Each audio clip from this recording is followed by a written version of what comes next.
Bienvenue dans cette nouvelle vidéo. Aujourd'hui, on va parler d'un sujet qui peut vraiment t'aider et qui est très important. Donc aujourd'hui, on va parler du billet d'avion. Donc pour commencer, il faut savoir que le billet d'avion, c'est un sujet un peu sensible parce que la plupart du temps, les gens n'en parlent pas, mais c'est très important. Donc dans cette vidéo, je vais t'expliquer un peu pourquoi c'est important et comment tu peux mettre encore des solutions en place pour que ça te coûte le moins cher possible. Donc la première chose à retenir ici, c'est que le billet d'avion, des fois, c'est très important quand tu vas aller déposer ton visa. Par exemple, moi, personnellement, le jour que je suis allé déposer mon visa, la dame qui a pris mes documents, elle m'a demandé, avez-vous fait déjà une réservation de billet d'avion?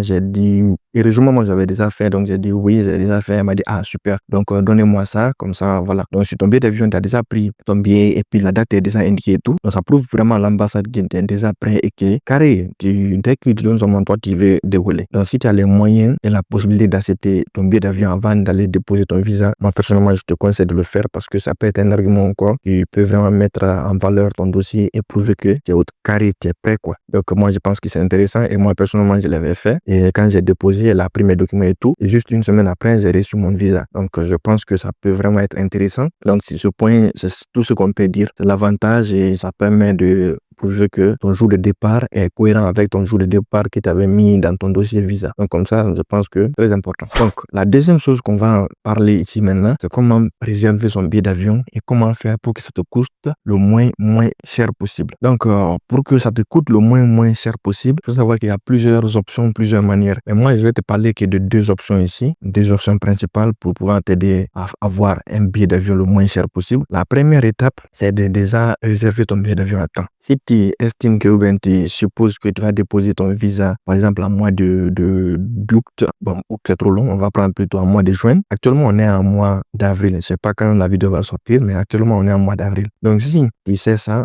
2 mois en avant ou 3 mois en avant, si tu réserves ton billet, le billet va te coûter très moins cher. Bon, on ne dit pas très moins cher, mais extrêmement moins cher. Mais si tu attends et que la date s'approche, ton billet va coûter très cher. Donc, c'est l'étape là, il faut mettre en compte. Donc, anticipe. Si tu sais que tu vas déposer en mois de juin, dès maintenant, achète ton billet. Ça peut être très important. Et si c'est en août, 3 mois même en avant, 4 mois en avant, tu vas trouver que les billets vont descendre jusqu'à 300, des fois même voire même 200 euros. Mais si tu t'approches plus de la date, ça va recommencer à monter 400, 500, 600, 700. Ça peut aller jusqu'à 800, 900. Par exemple, moi, personnellement, je suis venu par Air Sénégal et mon billet d'avion, parce que j'ai déposé mon visa le 5 août et j'ai fait la réservation le 4 août et je devais bouger le 30. Donc, le 4-30, tu vois, dans le même mois, mon billet d'avion m'a coûté extrêmement cher. M'a coûté, je crois, 700 ou 900 euros entre l'intervalle. Donc, tu vois, donc si tu le réserves à temps, comme ça, dès maintenant, là, pour un voyage en mois d'août, ça te coûte à peu près 400 maximum. 400 quand même. Si tu prends, bien sûr, un truc comme économique.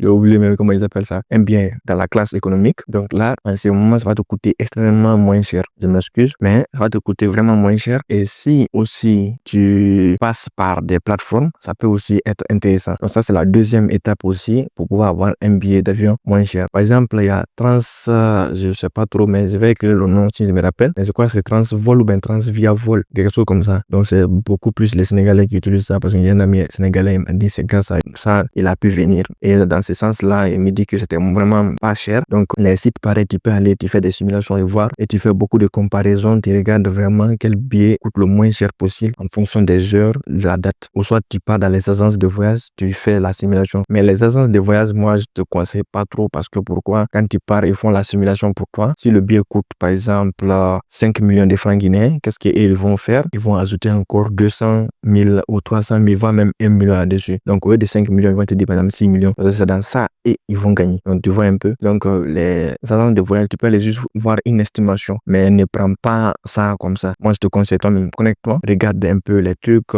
sur Google. Forcément, tu vas trouver beaucoup de comparaisons et comme ça, tu vas savoir quel est le billet le moins cher pour toi. Donc, ce sont les deux étapes là, il faut retenir pour pouvoir faire l'achat de son billet d'avion et comme ça peut t'aider à vraiment réduire beaucoup les coûts. Parce que le billet peut même aller jusqu'à 1000 euros, 3000 euros et ça dépend encore de quelle compagnie. Et moi, personnellement, je te conseille toutes les petites compagnies comme Air Sénégal, Ethiopian Airlines ou Air Maroc. Je pense que ils sont vraiment moins chers. Surtout Air Sénégal et Air Maroc. Mais le problème avec ces deux-là, c'est qu'avec Air Sénégal, ça dépend de ta situation. Mais par exemple, si tu es guinéen et que tu prends Air Sénégal, tu vas prendre Conakry ou aller au Sénégal à Dakar et Dakar pour venir ici à Charles de Gaulle. Donc le problème est que quand tu prends Sénégal-Dakar, Quand tu prends Conakry, Dakar, tes bagages vont rester à Dakar. Tu vas venir et après tes bagages vont venir te trouver. Moi, personnellement, j'ai eu le même problème. Il y a beaucoup de personnes aussi qui ont eu le même problème. Air Maroc aussi, c'est à peu près la même chose. C'est pas maintenant, ils ont changé, mais dans mes dernières nouvelles, c'était pas comme ça. Mais si tu prends par exemple la Air France, c'est confortable, c'est tout, mais c'est cher, très cher. Aussi, quand même, tu es enfant des boss,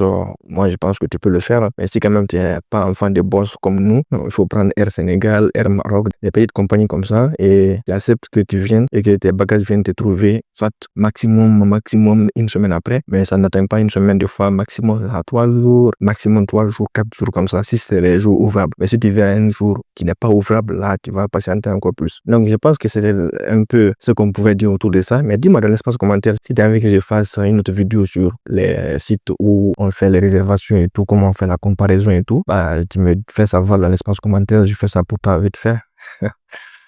Au cas contraire, si tu as autre question, des inquiétudes, mon Instagram est là. Ou en commentaire, tu me poses des différentes questions. Et comme ça, en fonction de ça, je te réponds comme toujours avec grand plaisir. Et d'ici là, prends soin de toi et surtout bonne chance dans toutes tes démarches. Et nous, on va se dire à très bientôt pour de nouvelles vidéos.